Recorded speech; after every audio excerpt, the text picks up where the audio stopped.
Some people claim that minivans are the way of the past, that they're the dying breed, and there's only 4 of them left: the Honda Odyssey, Toyota Sienna, Chrysler Pacifica, and Kia Carnival. Although even Kia does not refer to it as a minivan, they call it an MPV. And it's been a very successful vehicle for them since 2022. And for 2025, we have the fresh look, we have the fresh electronics, a couple new features. And today, thanks to Kia of Port Charlotte, Florida, I'm going to take in a complete tour of this brand new and redesigned vehicle, starting right up front, underneath the hood, electronics, and the test drive. So if you like watching videos like this, don't forget to check out the rest of my channel, hit that like and subscribe button. Now let's get back to this.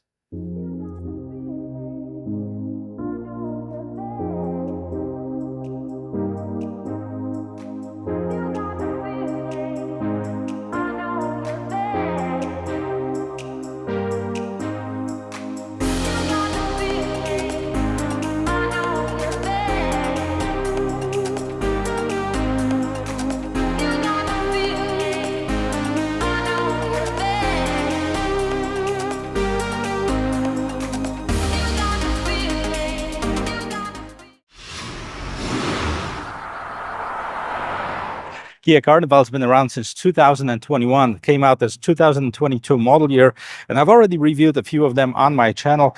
Now, they've been very popular. They did very well for Kia, even though the minivans supposedly are the dying breed. However, a lot of people are still looking for that road trip vehicle that you can pack up to 8 passengers and drive in style and in comfort, and this one definitely delivers. And now for 2025, we have a whole brand new look as far as the front end. Now, the hood hasn't changed much. It's still the short, flat hood, which is a lot higher than most of the minivans have, and it's not as sloped down as you see, for example, as a Honda Odyssey or Toyota Sienna. Now, we have the big Kia logo right up front and this brand new light setup in front. Now, look how big those LED daytime running lamps / turn signals are, and also what's very unique about them, that they're glow in this amber color. So there's a combination of amber and white, even as the daytime running lamps. And of course, we have the brand new headlights. So the headlights are 3 individual lenses. 2 of them are reflector LED lights. Now you have the projector LED lights if you go for the SX Prestige, but this has the reflector LED lights, and of course the high beams right here at the bottom. And then we have a set of LED fog lamps. I like this new look in the front. I like the front end. Let me know what you think about it. Now, this SX Prestige also comes with a front view camera, and I like how everything is kind of braced with this gunpowder metal finish color, including the very bottom of this vehicle. Lots of open spaces to help with cooling off the engine, which, by the way, let's check it out and see what it is. And for the first time ever, we have 2 engine choices available for 2025 model year. This one is what we've had basically since the inception, since 2021. And this is a 3.5 liter V6, naturally aspirated, 287 horsepower and 260 pound-feet of torque. Made it to an 8-speed automatic transmission, only available as a front-wheel drive vehicle. As far as the gas mileage, we have 18 in the city, 26 on the expressway. The combined number is 21. And if you're looking for better than this gas mileage, just wait for the hybrid. Apparently, it's going to be over 32 miles per gallon combined, and that's coming really, really soon. I'm going to bring it on the channel as soon as it's available. What else we have? We have the hood struts. We have some sound insulation. Really excited to take it for a spin at the end of this video. So why so many people still like minivans? Because if you've ever taken the road trip, you know that this is a perfect vehicle to do one in. And why? Because of the roominess on the inside. Now, this vehicle, as far as the size, is 203 inches in length. The wheelbase is about 121 and a half as far as the wheelbase. This is the sweet spot. We see a lot of manufacturers are using 121, 122 to make sure that everybody's comfortable on the inside. That maximizes the interior room of this vehicle. We have, of course, the low center of gravity. We have the low ground clearance. You can load people in. Let's see, we have the remote access as far as the doors. Let's unlock it first. Sliding doors open up, and you can let the kids do their thing, right? Get inside of it. It's really easy to get in and we have a seating room for 8 people. We're gonna check out the interior in just a little bit, but let's take a look at some of the design characteristics of this MPV, because can you really call it a minivan? Most of the minivans are kind of this tear shaped. They're really sloped down in the front. This one is not. Look at this hood.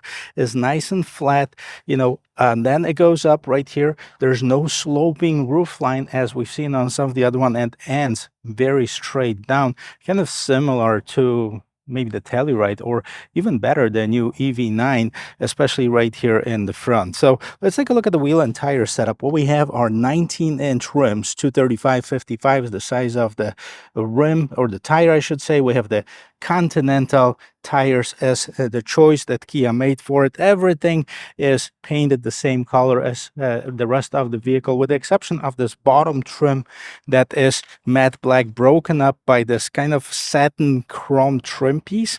And of course, in the mirrors, we have the turn signals, we have the side view camera, we have the blind spot assist, and look how this is all blacked out, making it look like this roof is actually floating on top of this vehicle.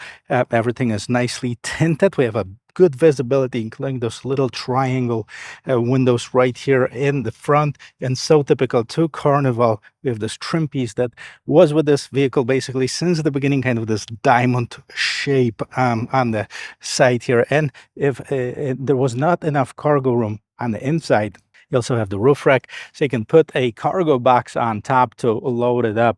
A gas tank on the driver's side, and let's see what's going on in the back.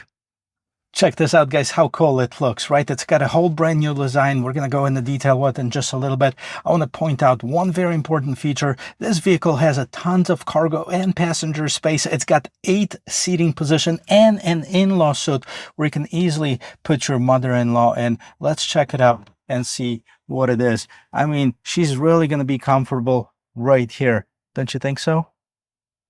Of course, I'm kidding. If you love your mother-in-law as I do, I probably would never put her in there. I would just not take her on the road trip at all. But perfect solution if you are taking one, right? Let's take a look and see what we have before we get on the inside. Let's close this up. Of course, a power gate, and we have this brand new design. We have this big gate spoiler, and guess what? They did the right thing. They hid the wiper blade underneath this gate spoiler, so it's not exposed. We have the third brake light. You have the shark fin antenna. Love the lights. Let me blink them for you. They're nice. They're visible right here, and when they're on, they glow up to here. So this blade light that's connecting both of them, it really makes sense in here. Big Kia logo right on the side, and then Carnival on one side, reflector lights, reverse lights, bunch of sensors on the back bumper, so it's going to make it easier for you to park without worrying about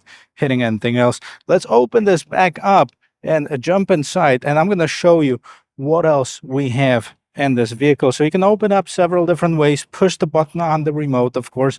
You push the button on the gate itself. You wave your foot underneath here, or you press the button on the inside. Several different ways to open it up. Let's get the close up of it. So we have 8 seating position, but behind the third row seat, we have this big tub where I was sitting. So look how deep it is. You can put a ton of cargo space. That's also where the seats are going. You see this handle right here. It says pull, right? So you pull it and you let the seat drop right inside. So it's basically almost flush with the floor, with the rest of the floor. You do it with both of them, and you're going to have a whole bunch more of seating for, of course, or not seating, but you're going to have a whole bunch more of cargo room. And you can remove all the 3 individual ones if you wanted to maximize it. Let's say you're moving or you're transporting something, you're helping a friend, whatever. You get the drill. There's tons of room. It's nice and tall. Look at this. It's even got 2 sunroofs on this particular one. But let's focus on something. All right. So in the third row seat, we have third row sunshade. That's a manual sunshade. I can't tell you how important that is sometimes, especially if the sun is, shining right into the corner of your eye. This really comes in handy. You have the USB Type-C ports. You have the cup holders for the third row passengers. They also have their own lighting. They also have their own vents, their own speakers even. So they should be really comfortable in it. Now, do they have enough room? Well, let me jump inside and find out. How do we get into the third row seat? Well, let's check this out. Pull the door handle. I'll let this door slide open. Now, as you can see, there's rails right here. So this is the middle seats. That's how far they can go forward. And how do you move them forward? Okay, push it, move them out of the way. Look at this. This is how much room we have. Let me jump inside. Let's see how much room we have. In the third row seat, as you can see, it's really hot outside. But anyways, we'll get this air conditioning going in just a little bit. I have plenty of headroom, about an inch, inch and a half, plenty of shoulder room. Let's see about my knees. So here it is, guys. I pulled the seat all the way back. Yes, I am touching with my knees to the back of the seat, but I can definitely make sure that this person right in front is going to compromise a little bit. And let's move it to the front just a little bit. Let's pull here. There's a little pull thing. Okay. We're going to pull on this loop right here. Move it up just a touch like this. Okay. We don't have to move it all the way forward, but move it just enough so I have enough legroom, and it's definitely more than on most of the midsize SUV, and that's basically what you're gonna get in this price range. Now, this middle console right here, this middle seat, can be used as a seat. It can also be used as a console. I'm actually gonna show this to you while in the middle row seat. So again, your own cup holders, USB Type-C, your own speakers, vents, and lighting. So of course, the huge advantage is the easiness of getting in. Okay, pretty low ground clearance, but tall enough to handle minor road imperfections, maybe minor terrain. Plenty of room for the middle row passenger as far as the headroom, shoulder room. The seats are nice and comfortable. Okay, plenty of knee room too behind the driver, and we have this theater seating. So I'm sitting a little bit higher than the driver, which means that I can see what's going on in the front there as well. Let me show you what else is going on here.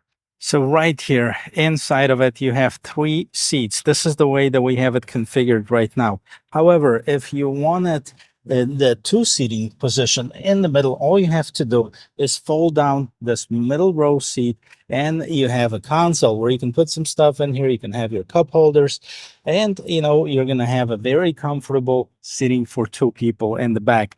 If this bothers you, this seat is removable. All of them are, but you can easily take this middle row seat out and keep it in your garage, or maybe put it in that storage space in the back, and this is going to be out of the way. The seats, okay, of course, this is the man-made leather, the syntax material. Here's on the interior of it. I'm not sure if I like the color of it. Not the white one. The white one is a sticker, but this kind of olive color on the interior panel. I'm pretty sure they have other choices that are available for it.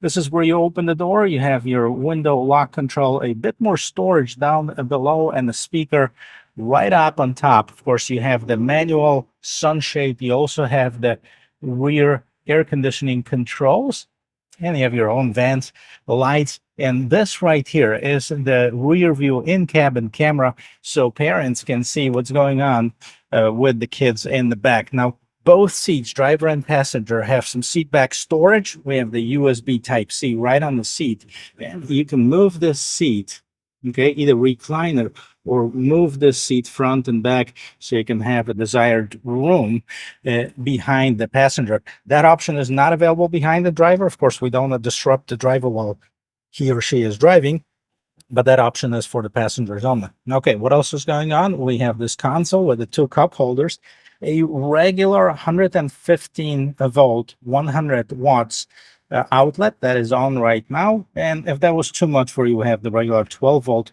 power outlet. Of course, a flat floor, so nothing interrupts us. And if you want to close the door from the inside, you can do it 2 ways. Pull on the door handle. I think the easier way is just pushing this button right here, and the doors are closing. All right. You also have the grab handle. That's what's going on in the back. Let's move to the front. So for those of you who like this color, this is an ivory silver. I haven't seen it before. It's not really silver and it's not ivory, kind of like in between. Looks pretty good. Let's listen to the sound of the closing door. Okay. Nice and solid, to be honest with you. And let's see what we have on the interior. First of all, a big plus to Kia, because this is all soft touch materials. Those inlays are that Syntax covered ones, nice and soft. We also have the window mirror lock controls, 2 memory seat settings, a speaker, a bit more storage underneath here, and a power seat for both driver and passenger. Now, the driver seat also includes the 4-way lumbar support, nicely bolstered. Again, Syntax cover seats. Not sure about this color, guys. Let me know what you think about kind of this olive looking color. Well, let me jump inside. I'll show you what else is going on the interior. As you can see, the interior is also very different from what we've seen on the 2024 model year, especially in this portion right here. We had 2 separate screens. Now we have it in 1 bezel, kind of like on the new Tellurides on the EV6, EV9. Let's take a look what else is going on. I like the setup right here. Look at this dashboard. Nice double-tier dashboard. We don't have a head-up display on the SX. You have to go with the SX Prestige to get it. But this setup all is very nice. We have a nice speaker right on top, and then the vents on the side. Of course, we have the regular glove box, pretty deep one too, the same trim as on the side of the seats. Let's move on to the steering wheel. I like the size of it. Fits nicely in your hand. It's thicker in the right places. It also has the contrast stitching on the inside. No pedal shifters in here, but we can change it on the gear shifter itself. The Kia logo in the middle. On the left-hand side, we have the mode favorite button. Both of them can be customized. We also have the volume up and down feature here too. Manual, as well as the lane keep assist, adaptive cruise control, and the fully digital instrument cluster. First things first. Does it have my favorite feature? Yes, it has this video blind spot assist. Pretty cool. Whichever way you turn, right or left, you put the turn signal in, it turns on the camera and displays what's going on right next to you. This is a feature that I think all vehicles should have. That's just my personal opinions. Okay, so this is one of different displays that we have. Now, let me see if it's connected to the drive mode. It doesn't seem like it is. Let me fix that really quick. And just like this, we have it now connected to the display. So we have the Eco, Normal, Sport, and Smart. And kind of surprised because normally it changes the display. This one changes just the background of the colors. But anyways, on the left-hand side, we have the speedometer, right-hand side tachometer. At the bottom, you have the temperature, you have the fuel gauge temperature and the range. You also have the odometer on the right-hand side. The vehicle's got 19 miles. And this is what's going on in the instrument cluster. We also can do a lot of customization in here. Looking at the trip, since refueling, since last reset, tire pressure, current trip. Hit it again, we have a compass. Hit it again, now we have the lane keep assist, and back to trip. That's what's going on in the instrument cluster. Now we're moving on to the infotainment system. So we have this new interface that we've seen on pretty much all of the Kia models. So we have the built-in map. Okay, you don't have to pay extra, no subscription fees or anything like this. You can, if you want to, use Android Auto, Apple CarPlay, but this is what Kia has for you that's built in. As far as the audio, we have the Sirius XM, AM, and FM phone projection. And let's see, the moment of truth. Yes, it does have wired and wireless Apple CarPlay, Android Auto. So you can actually do it either or. And turn this off. Voice memo. Passenger view, this is the camera that I showed you in the back. See what's going on. My backpack is nice and safe in there. And if I had kids in the third row seat, I can definitely see what they're doing. All right, if you don't want to look outside, which right now it seems like the storm is coming here, if you activate your Kia Connect, you're going to be able to look at the weather on your screen, valet mode, and then setup.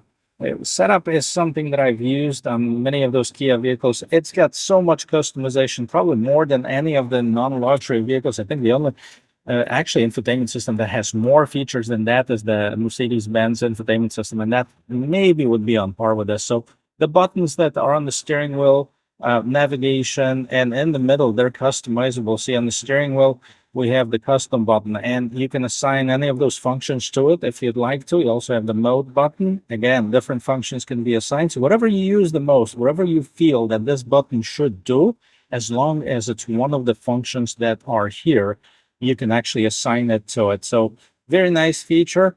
This is the customization, the cluster.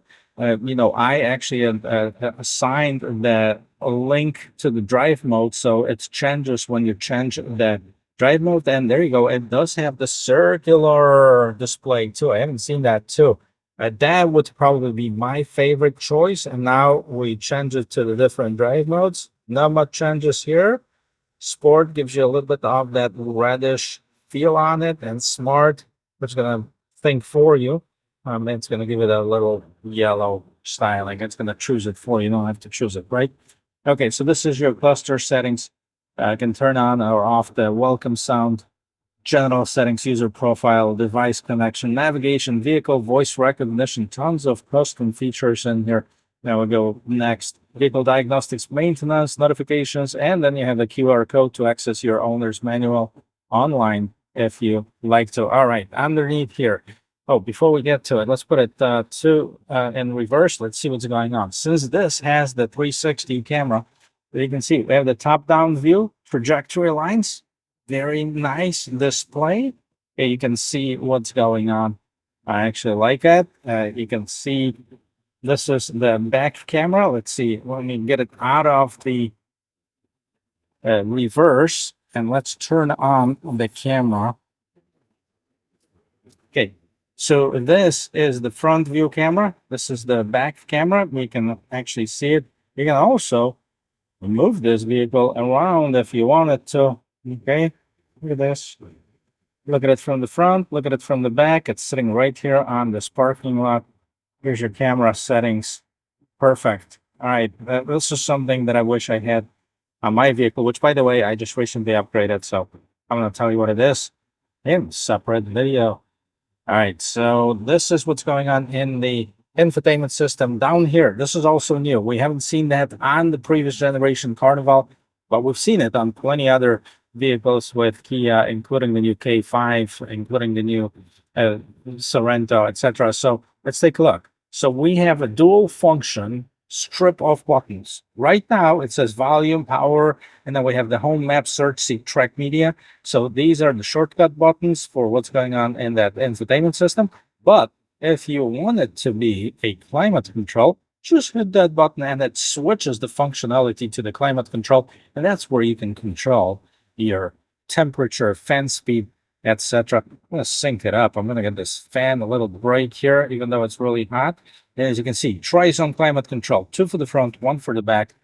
Down here, you have your media / charging station. So you have 2 USB Type-C ports and the regular 12-volt power outlet. Do we have? Yes, this is your wireless charging pad. And of course, your regular shifter. That's, again, this is another nod to the SUV. So we don't have the, push buttons. We don't have any steering wheel mounted shifter. We have the regular shift button, kind of like on the SUVs we do. And let's actually get this fan down a little bit, temperature down quite a bit. All right, I think we found the balance here. All right, big cup holders, auto hold for your brake, drive modes. This is where you change them. We also have the heated and ventilated seats. How about that, guys? Okay, here's your parking sensors, and the console, of course, opens up, getting a little bit more storage space. And what do we have up on top? Do we have the digital mirror? Nope. I think on the Prestige, you actually get it, that digital mirror right on top. We don't get it on the SX. And up on top, this is where you open your doors as a driver. So sliding doors, your gate, this is where it's opening. You also have the light controls, and you have the 2 sunroof controls. How about this? Because you have not one, okay? There's the front one, but you also have the second sunroof control. Look, they're both open. This is not just a glass panel. I want to stress it out, guys. You have 2 actual sunroofs. How cool is that? So, I mean, don't get any ideas, but you can technically get from one out and the other. I can already see my kids doing that. So probably not a good idea for some parents with a very active kiddos. Okay, we have the mirror. Okay, and where's the illumination? You have to turn it on separately. Okay, but there is one, a big windshield. Overall, a very cool design of this brand new 2025 Carnival. If you're wondering how much it costs and how it drives, well, stay tuned because that's what we're going to do next. And if you're interested in purchasing a Carnival, you'd be happy to know that it's not as expensive as some of the competitors. So the L Extra, which is the base one, starts at $36,500. Then we go to the LXS 38.5 EX, 40,700. SX at 45,600 and the SX Prestige at 50,600. These are non-hybrid versions. I don't have the hybrids listed here yet, but hopefully soon, and we're going to come back and do one. So this particular one with the destination is about $47,000. I'm going to list everything in the description of this video. However, the only option on this particular one that was added at the factory is a set of floor mats at $265 plus the destination comes up to about $47,000. All right, so we have this naturally aspirated V6 and a big empty parking lot right here. A lot of these vehicles are going to be bought out by families, so it's important for people to make sure that it's very maneuverable, right? So we have this big empty parking lot right here. Let's turn the steering wheel all the way to the left and see how tight the turning radius is. Okay, it's very tight, actually, surprisingly. And what I'm going to do now is see the body roll. Okay, it's because it sits a lot lower to the ground than a lot of the SUVs. Okay, so we have definitely less of a body roll. However, I'm going to flip it to the sport mode here and see if that changes everything. There's not a noticeable difference that we have as far as the sport mode versus the eco mode that we were in. We're going to be able to get on this road and take a quick test drive to see how it drives. Let's merge in traffic.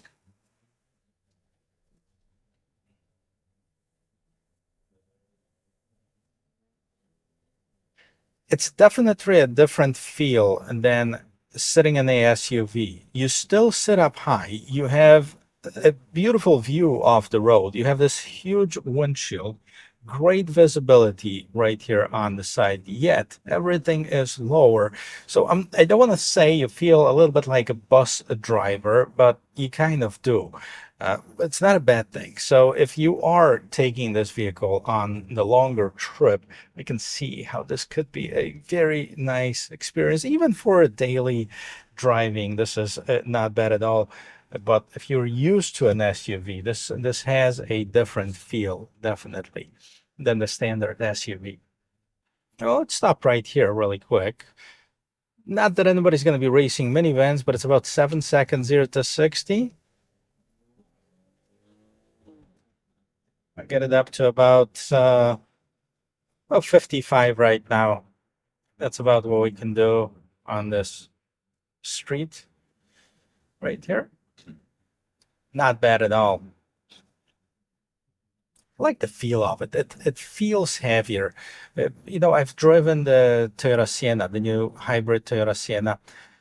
I love the design of the vehicle and just about everything about it as far as the technology. However, what I didn't care for is the four-cylinder hybrid engine that they have. So I'm curious when this one's going to come up with a hybrid engine, how is that going to stack against the new Sienna? That might be the same, right? But at least you'll have a choice to go with either the six-cylinder, the naturally aspirated, which I have in this vehicle, or choose the hybrid if you want to get a much better gas mileage. Now, we're not talking a slightly better gas mileage. We're talking about 10 miles per gallon better. So I guess it depends on the price too.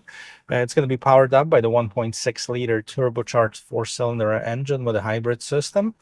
We tested it out on the Sorento. We tested it out on the new Santa Fe. It definitely has enough power So, I'm hopeful that this might be the perfect minivan. And also, when you're looking at Kia, you can't forget about the industry leading warranty. We have the 10 years, 100,000 miles powertrain warranty. This is on powertrain only, so that includes engine and transmission, basically. There's three really warranties about on the vehicle. There's 5 year, 60,000 miles, basically a comprehensive warranty, but I believe the electronics is 3 years, 36. So talk to your Kia dealership, see what the warranty coverages are, but it's better than most. And at some point, they are offering some of the free services. I don't think they offer anything at this particular moment on the 2025. Definitely check with your local dealer. If you're anywhere in Florida, give those guys a call. Kia of Port Charlotte. It is a large dealership in Port Charlotte, Florida. And I'm going to link in the description, as well as put a phone number in. Guys, thank you very much for watching. I hope you learned something about this brand new 2025 Carnival. And if you did, don't forget to give me a like, give me that thumbs up, subscribe to the channel, and I'll see you in my next video. Cheers.